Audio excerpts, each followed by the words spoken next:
তো সুপ্রিয় দর্শক মণ্ডলী, বন্ধুরা, আজকে আমরা খুব সুন্দর একটা উপন্যাস আলোচনা করতে যাচ্ছি, যেটি লিখেছেন mark ট্রয়েন, adventures of হ্যাকেলবেরি fin.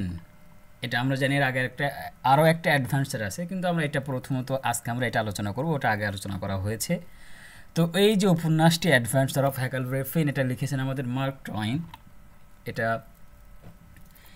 Publish হয়েছে, ইংল্যান্ডে পাবলিশ হয়েছিল 1884 সালে এবং ইউএসএ পাবলিশ হয়েছিল 1885 সালে। এটার সেটিং রাখা হয়েছে সেন্ট পিটার্সবার্গ, মিসৌরি এবং মিসিসিপি নদীর আশপাশে। এটার আমাদের সেটিং রাখা হয়েছিল, অর্থাৎ যাকে কেন্দ্র করে, যে অঞ্চলটিকে কেন্দ্র করে আমাদের এই উপন্যাসটি বর্ণিত হয়েছে সেটা। তারপর আমরা দেখতে পাই যে আমাদের মূল যে চরিত্রগুলো আছে সেগুলো সম্পর্কে আমরা একটু আলোচনা করব।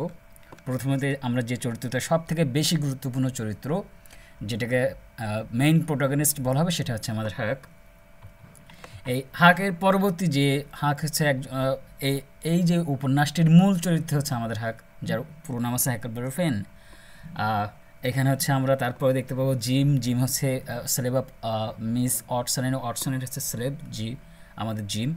এবং পরবর্তীতে আমরা দেখব যে এই জিম কিন্তু আমাদের যে হাক থাকবে সেই হাকের সাথে কিন্তু পরবর্তীতে বসবাস করা শুরু করবে। তারপর আমরা যাকে পাবো সেটা গুরুত্বপূর্ণ একটা চরিত্র, টম সাওয়ার। টম সাওয়ার হচ্ছে আমাদের যে হাকের ফ্রেন্ড, এবং উনি আমাদের এই টম সাওয়ার কিন্তু আশ্চর্যজনিতভাবে যে ডাকাতের সাথে কিন্তু ওর একটা যোগাযোগ আছে, সেটা আমরা পরে দেখতে পারবো। প্যাপ ফিন হচ্ছে ওর পরবর্তী ওর আব্বু, অর্থাৎ কি পিতা। হাক ফিনের পিতা হচ্ছে পাফ ফিন। উনি একজন সবসময় ড্রাঙ্ক থাকে, আর আমরা ইতিমধ্যে পরে জানবো যে আমাদের হাক এবং জিম মিলে এবং টম মিলে, হাক এবং টম মিলে প্রায় 12,000 স্বর্ণ মুদ্রা পেয়েছিল। তো ওই স্বর্ণ মুদ্রাগুলোকে ব্যাংকে রাখা হয়েছিল, সেখান থেকে বলা হয়েছিল যে যদি ব্যাংকে এই স্বর্ণ মুদ্রা রাখা হয় তাহলে সে প্রতিদিন $1 করে পাবে। আর এই যে এই টাকাটা নেওয়ার জন্য তার পিতা, এই যে পাপ ফিন, ইনি প্রতিদিন ড্রাঙ্ক করে আসতো, মদ খেয়ে আসতো, এবং আমাদের যে হাককে খুবই টর্চার করতো ওই টাকার জন্য। তারপর আমরা ডলফিন দেখতে পাবো। ডলফিন একজন চরিত্র, সে নিজেকে ফ্রান্সের কিং বলে নিজেকে সম্বোধন করে, নিজেকে পরিচয় দেয় আমাদের হাকের কাছে। তার বয়স 70 বছর বয়স। তারপর আমরা দেখতে পাবো ডিউকের বয়স 30 ইয়ার্স, ডিউকের বয়স। তার পরবর্তী যে চরিত্র আমরা পাবো সেটা হচ্ছে উইডিও ডগলাস এবং মিস অটসন। এই যে দুইটি গুরুত্বপূর্ণ চরিত্র একটু খেয়াল করে রাখবেন।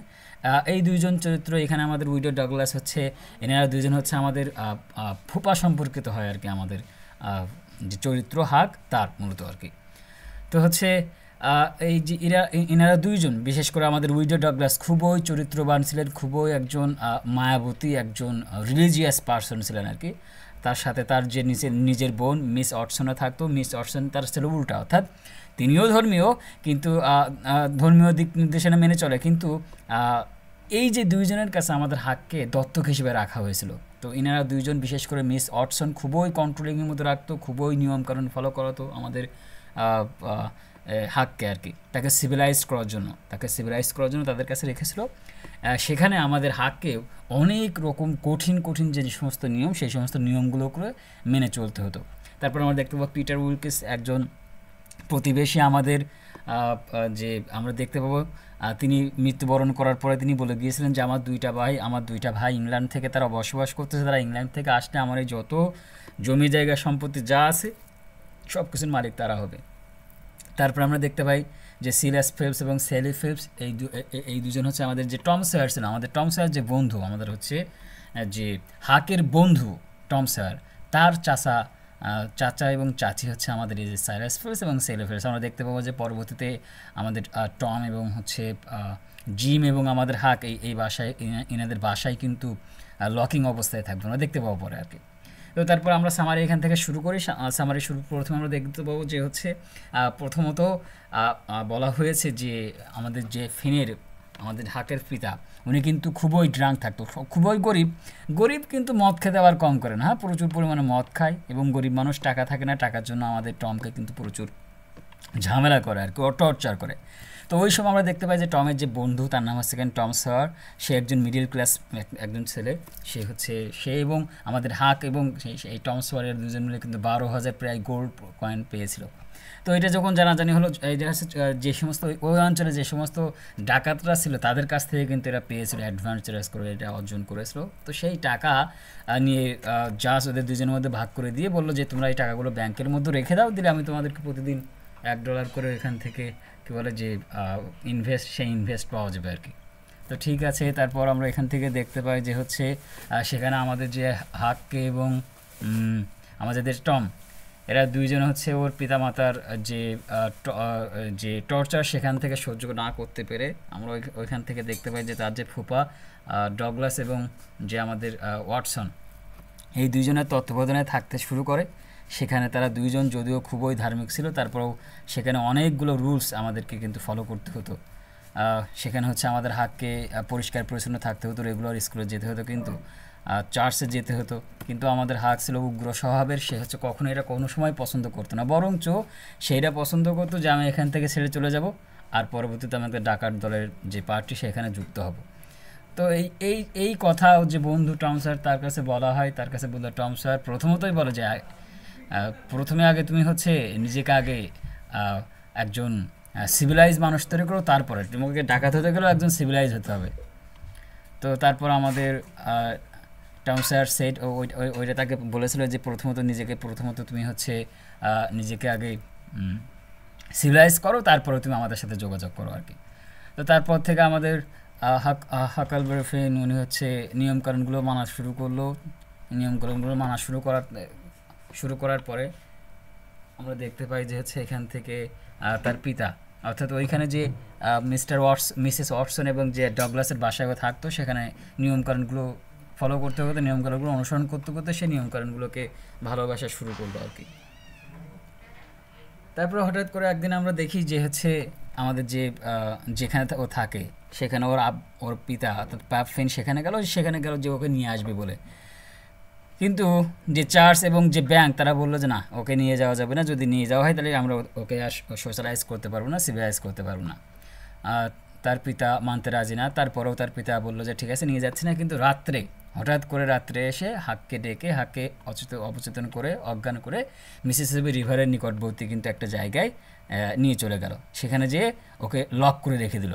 প্রতিদিন মদ খেয়ে আসা শুরু করলো, আর এসে আমাদের যে লক করা যে কেবিন থেকে বাহির করে আমাদের হাককে প্রতিদিন সে টর্চার করা শুরু করলো। তো এইখান থেকে মুক্তি পাওয়ার জন্য যেহেতু আমাদের হাক কিন্তু স্কুলে যাওয়া শুরু করেছিল এবং সেখান থেকে কিন্তু সে কিন্তু সিভিলাইজ হয়েছিল, মোটামুটি একটু বুদ্ধি সম্পূর্ণ হয়েছিল। সে কী করলো, একটা শূকর ধরলো। একটা শূকর ধরে তার রক্ত, তার দেহে, তার জামাকাপড়ে সব জায়গায় মিলে লাগিয়ে আস্তে আস্তে আস্তে আস্তে যে নদী আছে, কেন্দ্রবর্তী নদী, সেই নদীর দিকে দিয়ে দিল, যাতে মনে হয় যে তাকে কেউ হত্যা করে এখান থেকে নিয়ে চলে গিয়েছে। তো তার পিতা ওইটা দেখার পরে তার পিতা খুব মন খারাপ করে ওইখান থেকে চলে গেল। আর ঠিক ওই সময় আমাদের যে হাক ওইখান থেকে পালিয়ে এসে পার্শ্ববর্তী একটা দ্বীপ, সেই দ্বীপের নাম হচ্ছে জ্যাকসন আইল্যান্ড, সেখানে হচ্ছে সে যে থাকার চিন্তা ভাবনা করলো। সেখানে যাওয়ার পর সেখানে সে পুনরায় জিমের সাথে দেখা হলো আর কি। জিম হচ্ছে আমাদের যে ওই ডগলাস এবং আমাদের যে হচ্ছে ওয়াটসন ছিল, তাদের যে একজন হচ্ছে দাস হচ্ছে আমাদের জিম। তো জিমের সাথে সেখানে দেখা হলো। জিম একজন দাস, কিন্তু জিম এখান থেকে পালিয়ে চলে এসেছে, কারণ ওয়াটসন তাকে অন্য জায়গায় বিক্রি করে দিতে চেয়েছিল অনেক টাকা মুনাফায়, অনেক টাকা লাভে, এবং হচ্ছে এই কারণে সে বলতেছিল যদি আমাকে সেখানে বিক্রি করে দেওয়া হয় তাহলে আমার স্বামী, আমার যে স্ত্রী সন্তানের সাথে আমি দেখা সাক্ষাৎ করতে পারবো না। এই ভয়ে আমাদের যে হচ্ছে জিম, সে ওখান থেকে পালিয়ে এসেছিল অনেক দূরে আর কি। তো এই কারণে ওরা দুইজন এখানে থাকা শুরু করলো, দুইজন মিলে ওই যে জ্যাকসন আইল্যান্ড ওইখানে থাকা শুরু করলো। তারা দেখলো যে অনেকদিন যখন থাকার পরে একদিন দেখলো যে হঠাৎ করে একটা ঝড় হলো।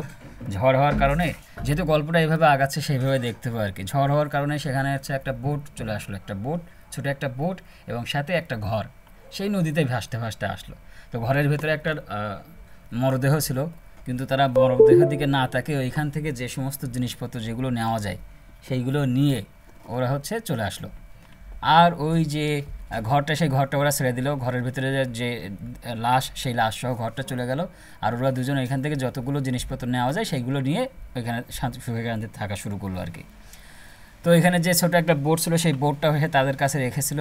এরপর একদিন তারা হচ্ছে ওইখান থেকে একদিন একটা একটা মহিলার সাথে ওদের দেখা হলো। মহিলা বলল আমাদের যে হাঁককে বলল যে হচ্ছে জিমকে ধরার জন্য, জিমকে যদি ধরিয়ে দেওয়া হয় তাহলে বিশাল বড় একটা প্রাইজ দেওয়ার ঘোষণা করা হয়েছে। তো এই কথা শোনার পরে আমাদের আমাদের যে জিমের সাথে নিয়ে চলে আসলো। ওরা উদ্দেশ্য করলো এই উদ্দেশ্যে যে আমরা কায়রো যাব, যেখানে দাসরা ফ্রি থাকে। কিন্তু ওই সময় যে সময় চলতেছিল এই সময় দাসরা কোনো জায়গায় কোথাও ফ্রি ছিল না, শুধু একটা জায়গা যেখানে কায়রো নামক যে জায়গা, ওইখানে দাসরা ফ্রি থাকবে এরকম একটা কথা ছিল আর কি।